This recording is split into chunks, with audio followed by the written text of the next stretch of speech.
Në një përballje të tillë, numrat, pra në luftë, numrat janë vetë cilësia. Dhe numrat nuk janë as me SPAK-un, as me gjykatën kushtetuese, po janë me qeverinë.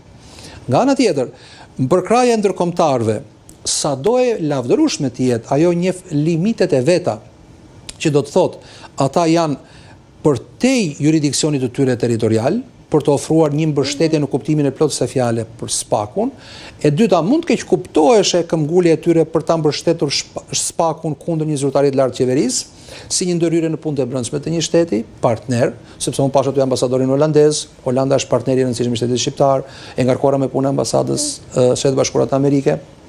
Edhe ne flasim për partneritet strategjik midis dy vendeve tona, e disa të tjerë, Gonzato, ku në fakt ne jemi, si të thuash, ata nevojtarët e mëdhenj që ata të na konsiderojnë partner në procesin e antarësimit dhe integrimit të vendit, pra të na hapen një derë për t'u bashkuar familjes tyre.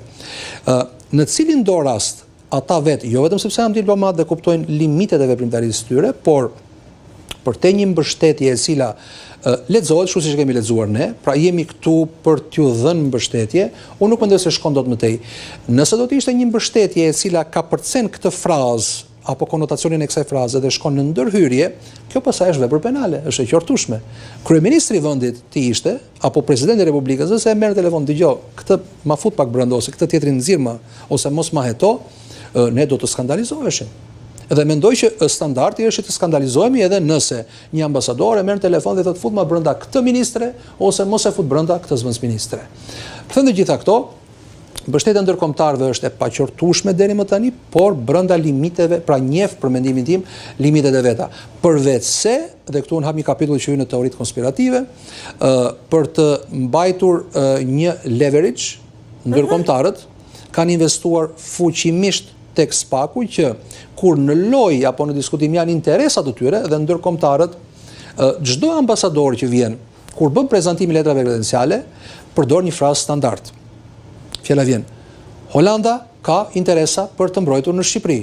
Shtetet e Bashkuara të Amerikës kanë interesat e tyre për të mbrojtur në kuptimin më legjitim të kësaj fjale në Shqipëri. Kjo do të ishte më keq apo jo që të përdoret sistemi i drejtësisë që të mbronte interesat e ndërkombëtarëve, do të tjerëve, të huajve. Dhe jo interesat shqiptare. Dhe në këtë pikë i bie që ne të mendojmë që qeveria i ka prishur qefin apo ka thyer ose nuk ka respektuar disa interesa të disa ndërkombëtarëve dhe këta me që kanë fuqizuar SPAK-un apo kanë ndikim mbi të, po godasin qeverinë shqiptare. Pra këtu loja bëhet shumë e rëndë në një farë kuptimi. Megjithatë, për momentin, unë mendoj që në një ballafaqim midis pushtetit gjyqësor nga njëra anë dhe ekzekutivit, apo zyrtarëve më të lartë të ekzekutivit, këta të dytët kanë dhe numrat, dhe paran, dhe pushtetin, dhe për mendimin tim, gjykata kushtetuese, në qoftë se do ndihet jo në pozitën e dur për të dhënë drejtësi të paanshme, duhet të thotë, në këto kushte unë nuk jap do drejtësi të paanshme. Do të ishte më e mirë kuptuar se sa të jetë një drejtësi të shtrembruar. E kuptoj.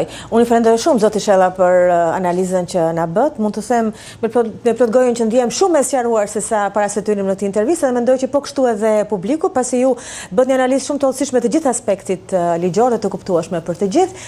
Ju falenderoj shumë dhe ju uroj punë të mbarë të nderuar televizionistë. Ne përqendrohemi zotin Gerti Shella, do të shkëputemi për një hapësi publicitare, rikthehemi në studio me dy të ftuar të tjerë. Faleminderit që ndiqni A2 Weekend dhe A2 CNN.